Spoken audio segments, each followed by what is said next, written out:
Hello, everybody, and welcome to Network Now, a podcast designed to help you build business connections and create opportunities. I'm Lee Foster of Revitalize Connecting People, and with me are the wonderful, delightful, wonderful people that are the co-hosts, Julie Taylor and Louisa Stewart of Blue Ninja Business Support. Julie, over to you.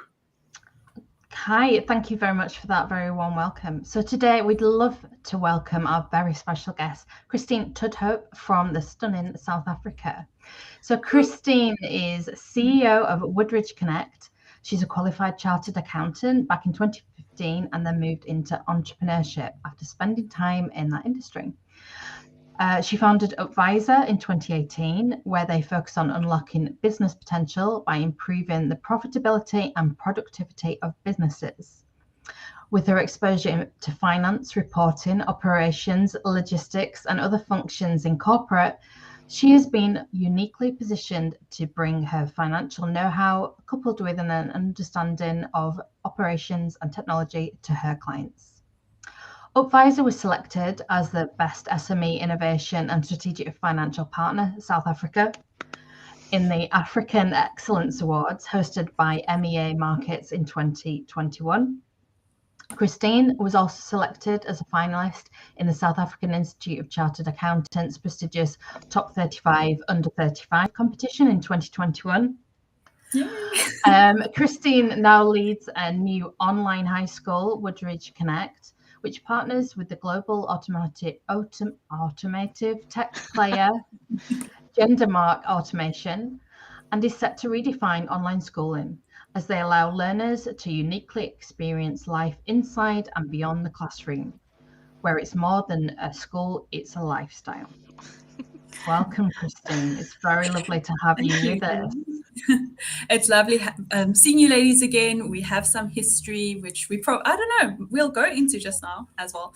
But yeah, just an awesome opportunity to be here and with Lee as well. So yeah, thanks for hosting. No problem at all. So I actually met Kristine, I think it was August 2020, at an online event, which was real Netherlands and South Africa centric. And we met in a room and we started talking about Excel. So we totally clicked. So, and then we were just like, I'm not allowed to do Excel anymore. I've got to use fancier systems than that. So how are we going to work together with you being all the way across in South Africa? And we challenged ourselves, didn't we? You challenged each other to do monthly Facebook Lives, which we've now turned into a podcast, which is, are you ready? Hashtag. Productivity Live. Join in, Lee, if you wish. We may get you on there at some point. So, yeah, we've been doing that for over a year now. It's been great. Yes, it's been great. So thank you so much for challenging us, because it was something that was on Louisa and I's to-do list and we really wanted to do it. And Kristine would just give us that shove we needed. Oh, yes. Joint effort, right, to make it happen. Yeah. So I'll start with the first question and then I'll let the others jump in. So do tell us, when did your networking journey start, Kristine?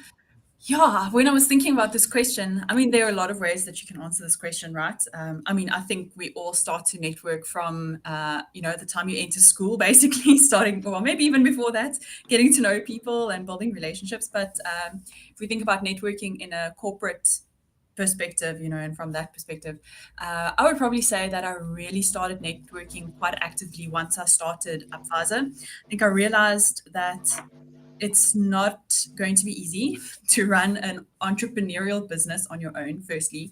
So you need people around you. And I think when I got to the point where I had leveraged all my existing relationships in terms of previous employers, I realized I needed to expand my horizons a bit. So really, I think during 2019, probably I really started getting involved in networking quite actively. So I think that was one of my big focus areas in Upvisor. I think when we think about building business and sales and marketing, networking is a logical term that comes up, and a lot of people don't really know what that means, and you have to sort of explore it and figure out what that means to you. So that was my focus in 2019. And then 2020, especially pre-COVID, there was a massive pressure on me to build my network more. And when COVID finally hit, that was an opportunity to go online and to realize that the world is bigger than just the people in my town. And I think being able to go online has really opened up a lot of new relationships for me. And I mean, that's how you and I met, Julie. And this is the reason why I'm here today, is being able to go online. So yeah, I mean, we'll talk a bit more about that a bit later. But yeah, so I think that's where my journey started. A great journey to have that. And one question I've got for yourself there, Christina, is that, you look at there's a sort of point of your biggest challenge over the last few years. What's been your biggest challenge? What's been the tipping point? And when did it all start to engage for you with your international or local networking? It's a very good question. I think as a young entrepreneur, one of the things that I really struggled with at the beginning was, and maybe sometimes we still do, right, is a little bit of that imposter syndrome. Like, do I deserve to be here?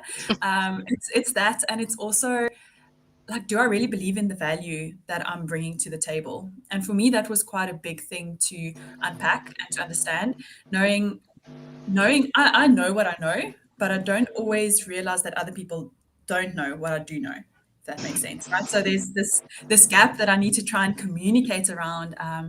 And yeah, so I think the trusting my value and trusting what I've got is actually worth paying money for has been something that I've had to really dig deep into, and I think from a networking perspective, if you don't have that confidence in yourself, then it's really hard to make the sale. So you have to get to the point where you're able to clearly and concisely explain what you're offering. But even before that comes the relationship, right? So I think with the networking, I think I've realized that unless you've got the relationship, what do they say? Friends before money, right? So you have to build a bit of relationship before you get to the point where you're really able to make a good sale. And I think especially in my industry where I was at with Upvisor, it's finances, right? So you need a trust relationship. You're not going to go ask someone for financial help if you don't trust them or if you don't think that they're able to contribute value. So I think that was one of my big challenges. And I think how it finally came together was as a result of some key relationships that I built as a result of my networking. There were some very specific networking sessions that I attended some of them were like referral based. So you were forced to build relationship in that. But in that whole process, I was also able to connect with people that could mentor me a bit, and that based on their many more years of experience in networking, they were able to link me up with some people or, guide me in some ways. And it eventually went both directions. But I think that for me was very helpful. So again, it comes back to that relationship, finding the right people to come alongside you. And I mean, with Julie and Louise, I know we haven't really done business together, but I think the fact that we were able to do the podcast was born out of a relationship. And I believe that it's brought a lot of value to both of our audiences, so it looks different in different circumstances. So it doesn't always relate in or result in a sale, but I still think, there's definitely value to be had. So I think with all of that being said, as I look back now, 2 years later, 3 years later, I can see the networks that I've built. I don't think I always felt that when I was in the midst of it, but seeing a new employee coming through the ranks with Upvisor and seeing where she is now, which is where I was 3 years ago, it's just been such an amazing journey to see all of the people that I've been able to connect with and that I've been able to connect with other people as well. It wasn't always necessarily with me. So looking back, it's been to see the fruits of that journey. Do you have specific countries that you tend to lean towards networking with, or groups that you tend to find more than others, or are you quite broad in your approach? Yeah, I think at the beginning, I would probably say I was quite broad, shotgun approach. Let's just see what sticks. Let's just try and link in everywhere. I think specifically in the online space, I didn't know what would work and what wouldn't work. So I tried a lot of things. Locally, I've joined business chambers, which has given me a fair result. maybe not as good as what I was hoping. But again, just being able to build that network, I think there has been good. So the business chambers have been good. There are some organizations that are female focused here as well, which during COVID, I found that there was a lot of benefit that I could get from there and a lot of mentoring relationships that came through. Looking more abroad, I think where actually my very first online networking event that I attended was on a Discord channel. Now, I had never heard of Discord. I don't know if you guys use Discord at all, No. but for the gamers that might be listening to this, it's like a streaming platform, almost like you can log in and you have a voice activated channel, so you can, listen in on what everyone else is saying. So it's like a coffee chat that you can, water cooler chat. So this was the first event that I joined, and there were people from Korea and from China and Germany. I was like, this is so cool. Like really meeting people that I've never would have ordinarily reached out to. And I think it just made me realize that we're not all the same, but everyone is a person, and it's okay to reach out to someone in Germany or to the Netherlands, or now where my sister is based in Ireland. It's just becoming so much easier to be able to make that connection because it's become normalized, and I think pre-COVID, it wasn't. It was hard to reach out to someone on the other side of the planet, it's very easy just to stay in your little town and these are the people that you know and can see. But, with people being more comfortable with Zoom and Microsoft Teams and even webinars for that matter, it's just so much easier to be able to connect. So to come back to answer your question, Louisa, I think there are some more specific countries that I'm focusing on now, specifically in the school. There are some very specific ones that we want to work with. So I'm really focusing my networking efforts into those specific areas that align with our business strategically. So yeah, I'm very excited to see where it's going to go. Have you found any problems networking in other countries that you kind of gone, I've tried that, it didn't work, either language or just the way that the interactions were happening? Definitely. I think accents are a big thing to consider. I actually had a call with a Ukrainian on Friday, and it was so interesting to chat to him. He's now based in Ireland. This is how I connected with him. And he was telling me about what's happening in Ukraine. And as we all know, there's the war happening in the Ukraine. But wow, his accent was quite thick in some instances. So I had to really listen very carefully. And I think Louisa and Julie, even when I met you guys initially, Julie, your accent is quite different. So I had to really tune my ear to it. But I think that's the reality. And it's been really cool to get exposure to the different cultures and the, even the different dialects that are happening. So yeah, there's that. And then I think the time zone issue will always be a problem. When I was in corporate, we worked with people in Argentina, and they are 4 to 5 hours behind us. So they would only start the day when it was 2:00 in South Africa. So you only really had 3 hours with them to really get anything done. And so that was really a challenge. So you had to try and find ways to work around it. I'm very grateful that you guys are only an hour behind me. So it makes it much easier, sometimes 2 hours. But yeah, it makes it much easier to be able to connect. So yeah, I would probably say those are some of the bigger issues I've had. Yeah. Do you guys have the daylight saving conversation when you have calls with people? It's like, when does your daylight saving change? When does my change?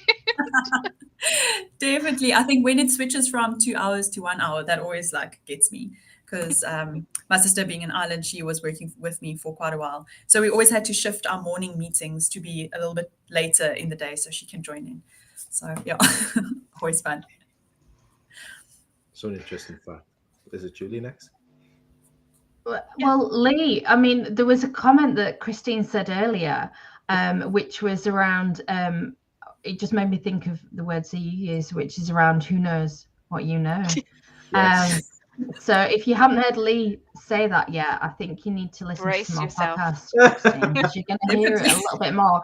And so much so that when we have one-to-ones with people in his group, it ends up slipping into the conversation, and we have to slip into Lee's accent. So he does have a slight accent. I know mine's, try to make mine a bit more I like that even. we actually talked about Julie and Louisa, their accent, and didn't mention anything about my accent. Well, you've been really quiet on this call. Come on, Lee. There's no relationship. I can't call you out if there's no relationship yet. There'll be time yet. There'll be time yet. So, Kristine, of the networks you've tried, how do you test them out? How do you work out if they were successful or not? You know, Lee's got a story about somebody used to walk around networking groups with his card in his top pocket, and it was like the thing to just hand out cards. And obviously, we don't have that opportunity necessarily in an online space. But how do you check and confirm that, you know, an event was worth attending? Yeah, you guys are asking such good questions. I like it. I think it's something that we need to think about, you know, and especially evaluating the effectiveness of an event or a contact that you've made. If you don't actively evaluate it, you'll often end up wasting your time, right? So I think one of the big things that I've realized is you can't evaluate the effectiveness of an event based on whether you made a sale. It's not about that. You know, networking is there to create connections. And if you get a sale, awesome. And we are very happy, and, you know, like, dance yourself out of that that venue. But I think primarily it is there to, there you go. Happy dance. But yeah, it's primarily about connections. And I think if you have been able to make one good connection as a result of an event that you attended, that is a good day, you know. So I think that's a very practical way of seeing, or a tangible way of seeing whether or not it was effective. But I think we also sometimes have to question as to whether or not we worked at it. You know, it's not net holiday or net rest or net peaceful, you know, it's net work. You know, it does take work, and you have to put the time and effort in to make it work for you. So there are some virtual events that I'll attend with one of the business chambers, and they'll have like a whole pile of people attending the session. And I don't know who these people are. I mean, we're going in blind. We've got no context. If you're lucky, they've loaded their LinkedIn profile. So they'll often like interrupt it with a webinar. So then during the webinar, I'll be like, okay, cool. Let's go check all of these or the LinkedIn profiles for everyone that's attending. Let's go stalk them quickly and see, like, is there time to connect with them during the session? Or is it enough to see their profile and be like, I actually really need to connect with this person. Let me set up a meeting for them afterwards. Because in a networking event, you're lucky if you can have like a good 5-minute conversation, you know, and that's just the tip of the iceberg. You don't get to know that person. You don't really know what they have to offer. So you need to follow that up with a slightly longer meet and greet. And then from there, you know, the relationship is built. So I can't remember what the question was, but I think testing and measuring whether it is worth there attending. we go. Yes. So, I mean, if you're able to find 2 or 3 LinkedIn contacts, even, again, it's the start of the relationship. And if you have put in the work and you can truly tell yourself that you didn't just go there and wait for people to come to you, you actually actively went out to look for people to connect with, you know, that time is going to pay off, and you're going to get to the point where you're actually able to have a little bit of a snowball effect, you know, and maybe first session is one person if you're lucky. Maybe the second session also just one. But as you grow in confidence and as people get to know you more because you're showing up more, you know, you're going to get more and more leads, and that creates more opportunities to connect. So, yeah. I liked your term about it is network, but we do have netwalk. Louisa and I have taken our network out for a walk last summer, and Lee, I don't think you've called it net golf, have you? No, you cannot net the golf, but you can enjoy a good walk. So there's a good walk in a golf game anyway. So yes, but, I like that. And another I think that echoes what we're seeing a lot, you know, trending in remote work, and even in the little bit of time that people are going back to the office, is having walk and talk meetings. You know, it's good to be outdoors, and it allows us to have a slightly different perspective in our conversations, you know, because you're in a different environment, you start thinking a bit more creatively. So yeah, I like that. I think I might adopt the net walk approach. Yeah, I know there's a leadership company in Scotland, and that's their philosophy. They bring in CEOs and business leaders to walk the Highlands and to build strategic planning whilst out in the fresh air. I think it's fresh air leadership. Yeah, and it's such a great concept, but I think we do get stuck in our spaces, don't we? think That's why I chose my background. Sorry, Lee. Yeah. Like just to remind us, the world is bigger than we think. I mean, I think there's so many out there now, especially the network. I mean, there's one of the chaps that's online as well, Will Check. He's over in Portugal and places around the world that you see people walking all these wonderful destinations, and they are doing a bit of networking at the same time. And I think it's great to get that fresh air. I think there was a big encouragement with a lot of sort of the healthcare element. People took breaks and took a walk around the block just to get out the office for a while. And I think that people are now embracing that a lot more out of lockdown as well. A question for yourself again, Kirsten, if you don't mind. What would be your key advice, for really enhancing or having an international networking footprint that you've been put into place now? How have you sort of kept that footprint moving forward across an international networking space? Yeah, lovely question. Thanks, Lee. As I was thinking about, what would my advice be? I think the big thing is to just start somewhere, get yourself out there, be brave enough to take the plunge and realize that actually there are people on the other side of the screen that potentially are feeling as nervous as what you are, or, as anxious about meeting up with someone else from across the globe. So yeah, just start. That would be number one. Number two, I would probably suggest getting someone that has been on this journey a little bit longer than you, that you can, sort of follow in their footsteps and learn from their mistakes. I mean, we don't really want to make the same mistakes as what other people have. We want to make our own mistakes. So find a mentor or find a colleague, or someone else in the network that is joining you for the first time. If you wanted to, have an accountability partner, but find people that you can surround yourself with in this journey. I think that for me has been really, really helpful in terms of overcoming some of those struggles that I mentioned, the obstacles. And I think if you have the right people around you, it can really go a long way to improving the quality of the relationships you build as a result of that, and also to improve your experience so it's not as unpleasant as it can be at the beginning. So yeah, I think that's really a useful thing to think about. And you will probably find, especially if you are an entrepreneur and you're running the business on your own, like I think about a lot of sole entrepreneurs in South Africa, it can be really, really lonely. So find those people that are like you, that you can maybe start your own networking group, who knows. But yeah, the world is your oyster if you're willing to take the step out. Just out of curiosity though, I mean, we might have talked about it early on, but just to literally remind everybody who's watching and listening today, when you first met Julie and Louisa, how many touch points was it until you got to the point when you all worked together? Was it over a few weeks? Was it a few months? Was it a few years? I mean, what was the duration for you, Louisa and Julie, to build that? Wow. Good question, ladies. I'm not sure if you can remember. I mean, I think I'm quite a fast mover generally, but we're probably like 2 months. Our first webinar was in September. So we were about a month, I guess, from your initial meeting, wasn't it? And Julie and I were sitting in the office together and thinking, oh, we'll see how this goes. And we had our topic of interest. We were sat there really smart. We got our suits on. We were sat right next to each other in a really tiny room. And it's like we were being interviewed for a job. We took it quite seriously. Yeah. But I think we learnt to relax too. I think we found a rhythm quite well, and I think that was the connection that we'd made, was very positive together. And I think when you find those positive connections, see where they go, because we can't imagine that we've finished episode 18 now of it's productivity time. So it's been a wonderful journey, and once a month we get together and chat about stuff that we love to talk about. So what could be better? Yeah. Absolutely.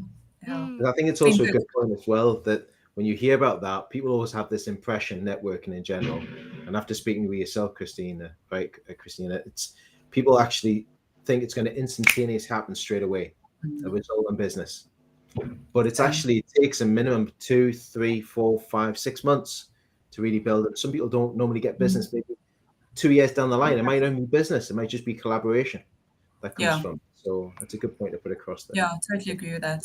Yeah, and I think, what do they always say? They say we overestimate what we can do in the short term, but we underestimate what we can do in the long term, right? The same goes for networking, because it's a relationship based. you can really see the after effects over a longer period of time. Yeah, so I echo that. Yeah, Thank but I you. think go ahead, No, Julie. no, I was was just gonna going to. You go. I was going to say that we were so excited to have something about international impact on Network Now to bring you on, Kristine. I mean, you were one of our first people that we went, right, let's get Kristine Let's do on. this. And that came from that relationship, didn't it? Yeah, absolutely. I echo that. And that was the thing. We touched on sort of meeting competitors yesterday, and it can be a little bit uncomfortable. And we didn't have that. You know, there was a little bit of crossover, but because our markets are so different, we really weren't, you know, walking in each other's gardens. I'm thinking about hunter-gatherer. Lee's got a hunter-gatherer story, so I'm thinking about growing things and not stamping on somebody's flowers. Paddock, a nice paddock. Let's took a field. Yes. With a stream running through it. Exactly. So Farming, it was just like farming and hunting. farming and hunting. Yes. Yeah. Yeah. So Okay. it was the whole, you know, we're not competitors. We can't work with each other. We're not really customer client. So what else can we do? And the collaborating, I think that happened a lot more than was expected in COVID times, because you met people, you like people, and you were like, I can't see something instant. What should we do? What should we do? What was challenge each other? So I think that was where the fun, and it gives you energy. Because I know, Kristine, I know you said you wanted to do it, but you felt like you were just going to talk to camera, and you were just like, how long is this going to go on for? Yeah. So boring. And so, you know, throwing a few spanners in and some random questions keeps you on your toes. So Yeah, no, definitely. I mean, I've really enjoyed our times together. And just to see how it's developed over time has been really phenomenal, I think. So yeah, kudos to you ladies for being willing to partner with a South African random lady. Why not indeed? So Kristine, have you got any special deals, offers you want to share with people on the call? I want to know more about the school, because it's not just based in South Africa, it's a global school. Yes, absolutely. Yeah, so this new online high school, I'm super excited about it. So we're really looking to find new ways to redefine what online schooling really is. We've found that there are a lot of gaps in terms of what is being offered in the online schooling space, specifically in South Africa, obviously, because this is where we're starting. So there are a lot of ways that we are looking at bridging the gap and finding a different way to do it. Part of what is very exciting for me is firstly safety and security. So being able to do it in a very safe platform. You don't have random people hacking your child or anything like that, which is awesome, which does happen.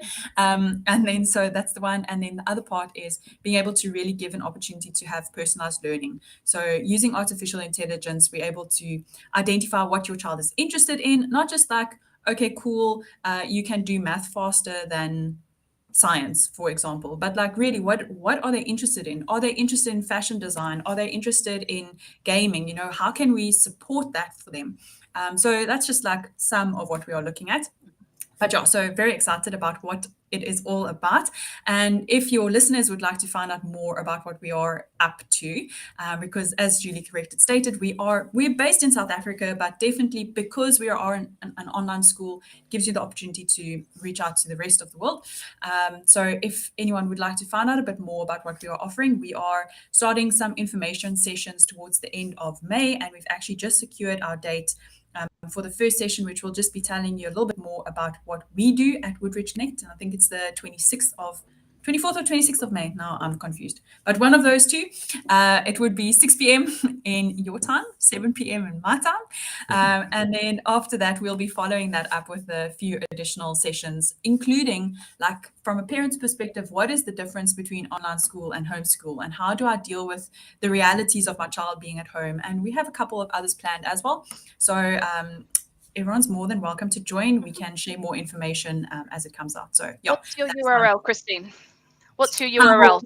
Great. My URL, woodridgeconnect.com, right? Oh, that's where I did find the right one. I'm just going to pop it in the chat right now. So great stuff. Pop it in That'll be there. awesome. Wonderful. Fantastic. We are also on Facebook and LinkedIn and Instagram. So obviously you guys are welcome to check that out for more information. So yeah, watch the space. I'm very keen. Yay! Oh wow, that sounds amazing. I love the fact that you were in gaming to network. it's such a new avenue. I think there's a lot of gamers out there that they love stepping into the chat rooms and meeting new people. So what an amazing avenue to talk through. So cool. Well, I think that just about wraps it up for today's session. So thank you so much, Kristine, for joining us on Network Now. What an insightful discussion, and I'm sure there'll be a lot of takeaways for our listeners. Tomorrow we'll be joined by Brent Edwards, a professional relationship connector from Canada, as he chats with us on his networking journey around the world. So look out for that one. Thanks, Louisa. And make sure you are following us on LinkedIn, everybody, Facebook, and subscribe to the YouTube on the Revitalize and Blue Ninja channels, media platforms that we have right now. Check out the podcast Network Now on anchor.fm and Spotify for other great conversations. Thanks again to Christina for joining us, Julie and Louisa, and we'll see you tomorrow afternoon, ready for our next Network Now guest. Thanks, everybody. See you all again very soon. Bye-bye for now. Bye. Bye.